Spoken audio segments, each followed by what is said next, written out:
What's up, world? Back again with another video. Man, as y'all all know, man, I passed my CDL test.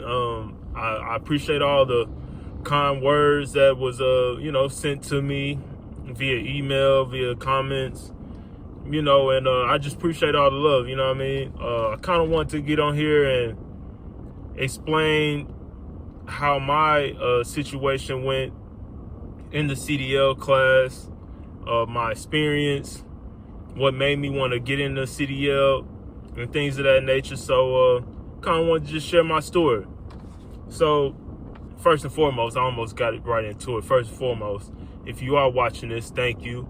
And if you haven't done so already, please subscribe to the channel.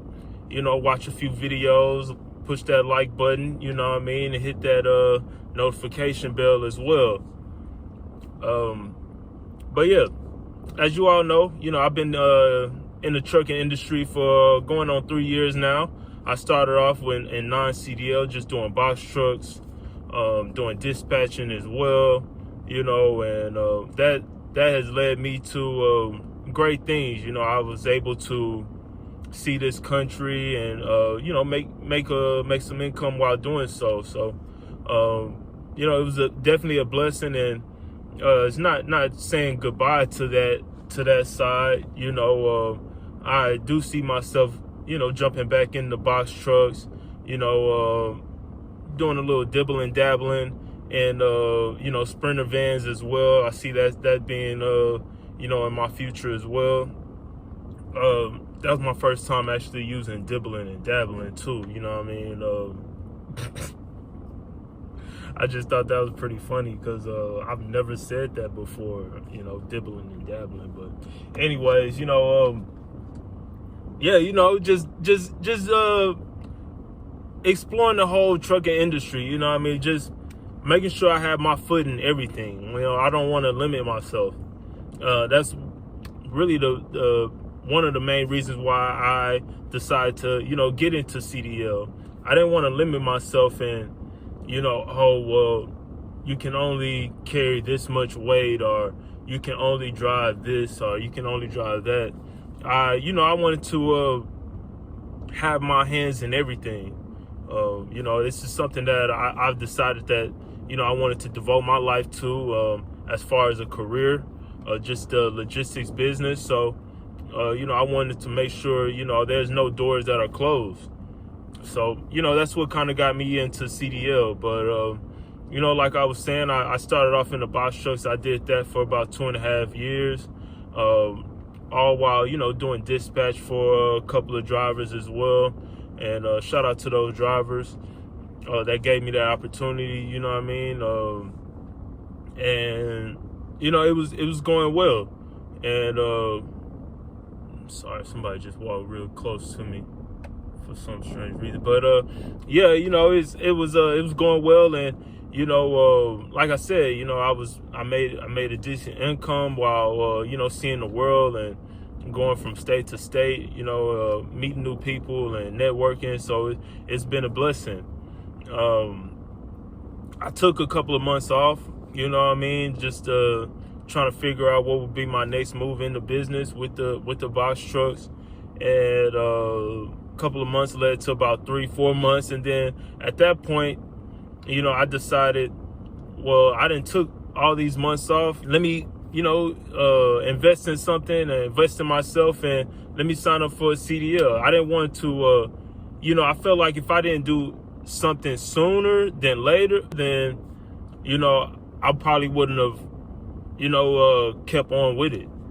I was seeing myself just taking steps backwards and backwards. When I started waking up late. I typically wake up early every day. I start waking up later, start going out more and more, and spending money that I didn't necessarily have to spend on recreation. You know what I mean? Like, you as truckers, I'm sure you all know, if you're watching this video, as truckers, we make a decent amount of money, but at the same time, especially as an owner operator, you may have some overhead where you may make a lot of money. That's what it seems like, But in reality, you have your insurance, you have, the cost for the truck, you have your overhead where you have to cover that. So that big amount of money can, it can go down.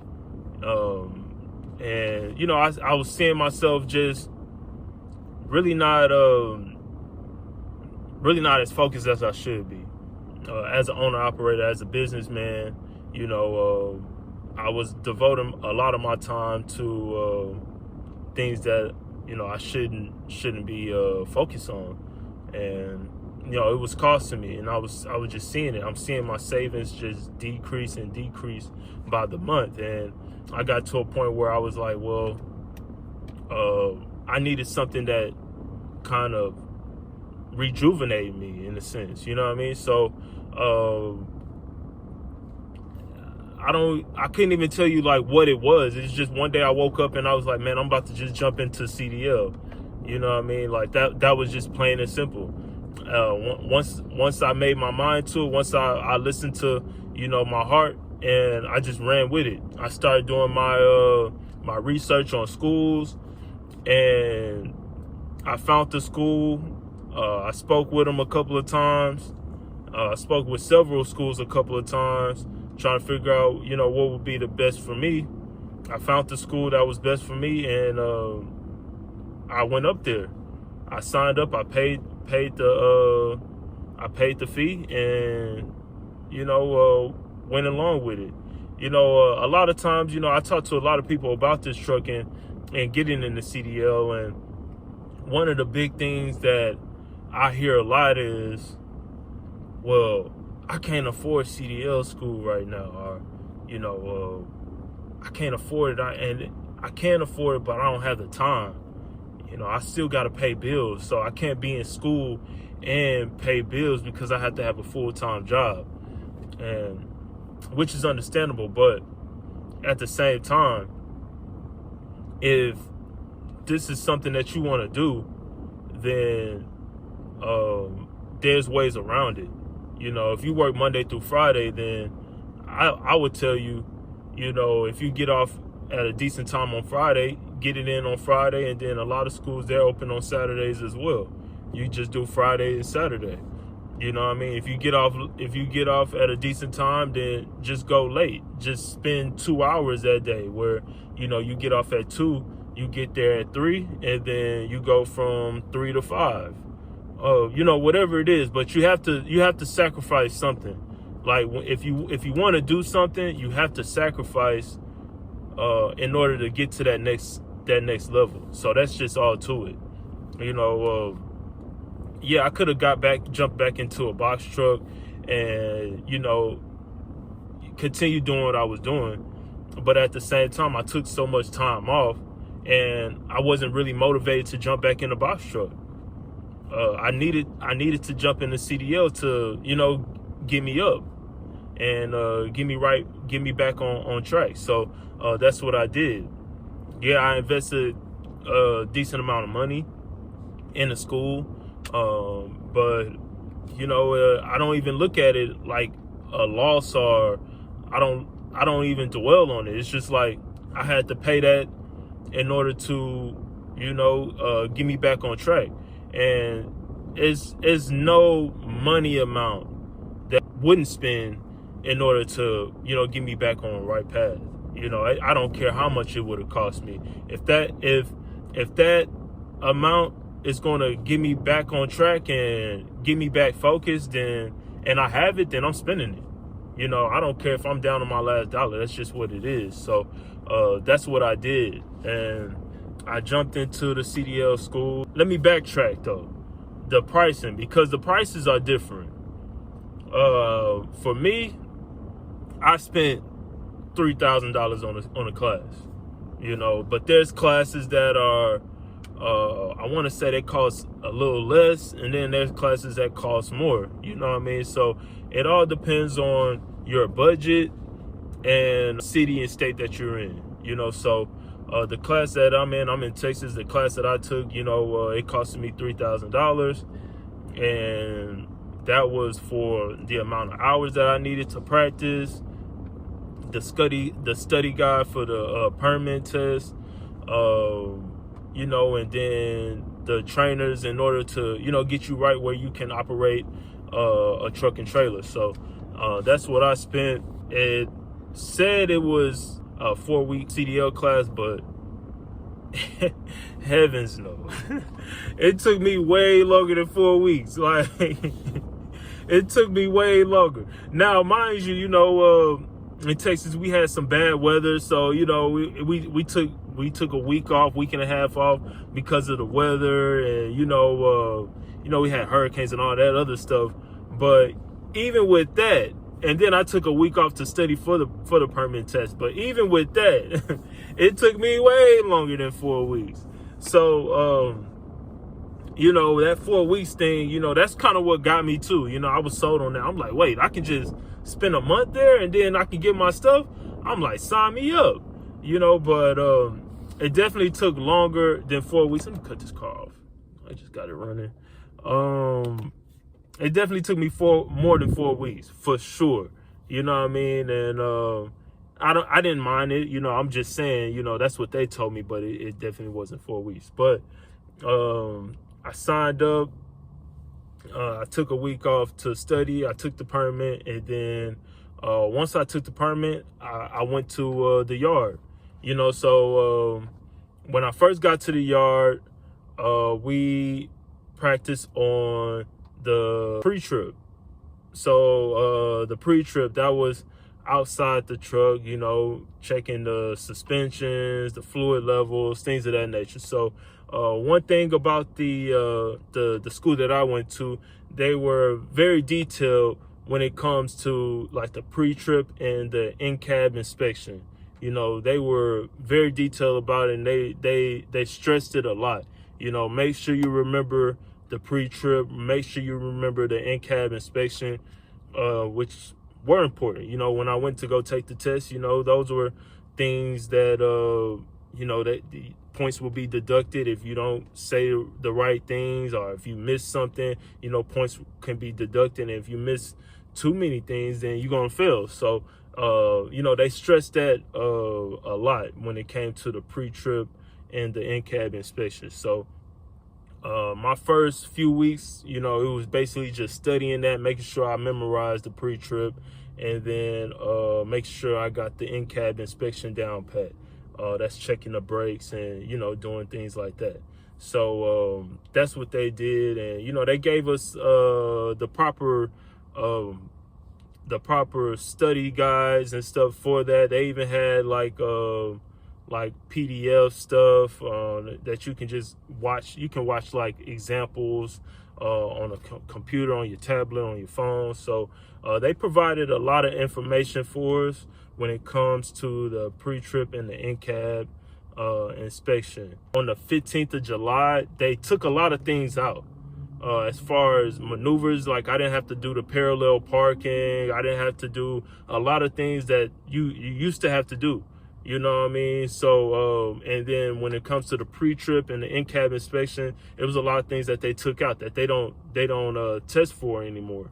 Which was, I don't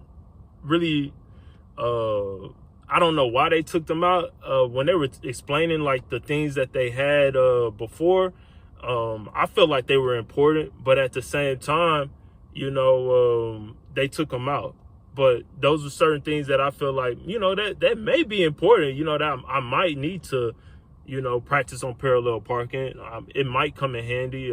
I've talked to the truckers, and I have mixed reviews. Some of them say it's important that, I'm going to need to parallel park. A lot of them be like, man, I ain't never parallel parked. I know how to do it, but I don't do it. I don't need to do it. So a lot of things they taken out, and which was good for me, because it was like a lot of things that, it just narrowed it down, because they gave us a booklet with a lot of things in it. And then, July came around. It was like, well, I have to give you a new booklet because, a lot of that's not on the test anymore. We were like, what? We've been studying this for a few weeks. Like, but all right, cool. You know what I mean? Like, if they shorten it up, then it's all good. We ain't tripping.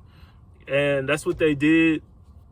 And you know, it made things a little bit more easier prior to the first booklet that we got. So you know, that was cool. So once we knocked that out, and like I said, the trainer, you know, he was very detailed about it. One thing about my trainer though, when it came to the pre-trip and the NCAB, my boy was not trying to stay in that heat. He was like, look, I'm about to explain it to you a couple of times. If you need me, I'm out here. But I'm not about to just be out here just to be out here, my brother. It's too hot. Because, you know, y'all know that this Texas heat is no joke, man. This Texas heat is no joke. I'm not going to lie. I can't deal with it. I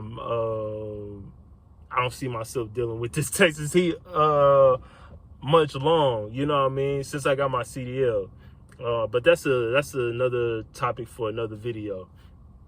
But yeah, my boy wasn't messing with it, but he was very adamant about learning the pre-trip and learning the in-cab inspection, and how important it was, just not only just to pass the test, but just being out there on the road. You know what I mean? One thing about this CDL, and I would want everybody that's wanting to get in the CDL and get on the road to make money to provide for your family, provide for yourself, and I do understand that, you know, you might be in a situation where, you know, you're just looking at it for the dollars, which, you know, salute to that, you know what I mean, which is important. But at the same time, if you're going to get into the CDL, make sure you take it serious. Make sure you actually learn this. You can think about that money, but what's more important is your health, your life. So learning the pre-trip and the NCAB, how tedious it may be, is so important, because you don't want to be out here on the road and then your brake line messed up and then you can't brake and you got 50,000 pounds behind you, and you know what I mean, you on the highway, and you know, you on the side of a mountain or something, like you just never know. So it's important to learn that stuff, because this is like life or death in reality, because the amount of weight that you're gonna be carrying around. So just don't get in the CDL thinking, man, I'm about to make a gazillion dollars, like, which, you know, you're gonna make some good money for sure. You know what I mean? You get your experience and you're gonna make some decent money. I've been applying since I passed. Well, actually before I passed, I've been applying, just letting them know, like, I'm about to pass, so, you know, like, what's up? And you know, you can make some decent money, but at the same time, please don't just brush that off. Make sure you're learning this stuff. Make sure you're jumping in here, you know, thinking about your life, thinking about your family, because that's most important. What's the point of making all this money when you can't share it with your family? You can't even be on this earth to share it with your family. You know what I mean? So that's very important, to learn. You know, ask a lot of questions. I was asking questions all the time, like, what I need to do this for? What is this for? All right, I do need to turn this on. It's getting hot, bro. This is crazy, bro. This Texas heat is ridiculous. It's 7 o'clock. Why is it still 100 degrees? So, anyways, it's very important to learn and make sure you're safe on this road.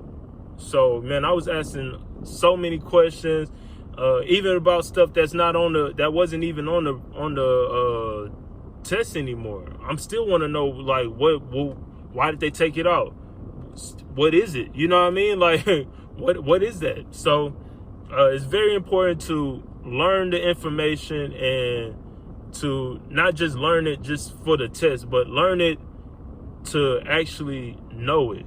It's a difference. You know what I mean? It's definitely a difference. You can learn something and then forget it, you know what I mean, after a week or so. But actually learn it and get it embedded in your brain, you know, what this stuff is. Where are these parts at? You know what I mean?